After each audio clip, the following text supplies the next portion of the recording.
I'm Rob Dawson. I work in the corporate banking team at the Co-op Bank. I've worked for CFS since 1987, a team in corporate banking that looks after commercial property finance, and I'm one of the managers in that team, so we lend to our corporate customers who are in property investors, property developers, anybody building an industrial estate or an office block or anything like that, we tend to get involved with. Back in the summer of 2009, the BBC approached CFS as they were making a programme called The British Family, and they were interested in talking about paternity leave. I took paternity leave with both my children, and they were asking me about my experiences of that. So for example, my father wasn't even present when I was born. It happened during the day, and he was at work. If he didn't work, he didn't get paid. So Mum went to the hospital on the bus, and I was born, and Dad called into the hospital that evening to see me. Time has obviously moved on in the intervening period, and I was present at both the births of my children, which I wouldn't have missed for the world. And of course I was able to take some time off after they were born to help out at home, help changing nappies, bathing the new baby, making cups of tea for all the visitors, and all those types of jobs that dads are hopefully getting better at.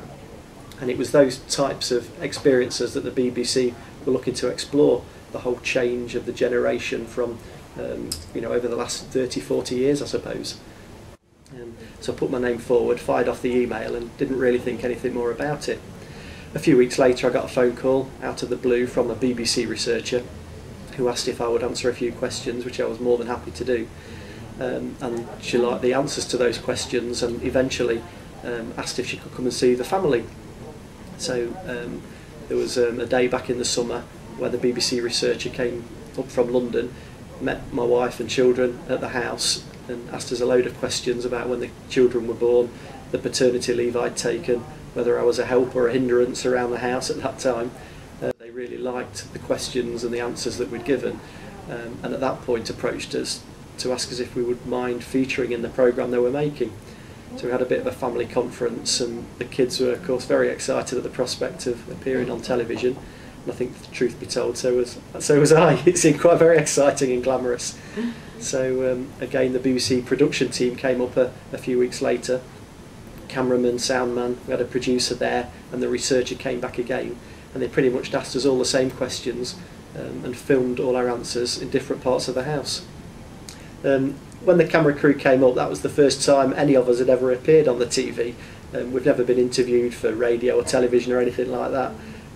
So it was quite a nerve-wracking experience. But once they'd come to the house and set up the lights and the camera, and the people that were in the house were so friendly and nice and put us at our ease, once we got started it wasn't that nerve-wracking at all, really. They did explain when they filmed us that we would have no editorial control over the programme whatsoever, which is perhaps just as well, seeing as I've never made a TV programme before. So we don't know what footage they've used. Having been there all day, we might only be on for maybe 5 or 10 minutes of the hour-long programme. So we don't know what they've used. We've not seen the programme. So we'll just have to wait and see, I think. The kids are looking forward to seeing it. The wife and I are a bit more nervous now the day's come and now they're actually going to show it. But it's on the 1st of February, BBC 2, 9 o'clock. So I think we'll all sit down together as a family and take the phone off the hook, hide behind a cushion and see what it looks like. When the BBC first were approaching CFS for volunteers, I thought I'd put my name forward, because I thought it was quite a good way of helping the company, and I felt like I was giving something back, if you like. And it sounds a little bit of a cliche, but the bank have been good to me over the years. I've worked for them for 22 years. I've had time off with both my kids. I remember when my mum died, they were very flexible in the hours that I worked and allowed me to spend some really valuable time with mum. So if this was a way of me being able to help the company, I thought that was a really worthwhile thing to do, and didn't hesitate really to put my name forward.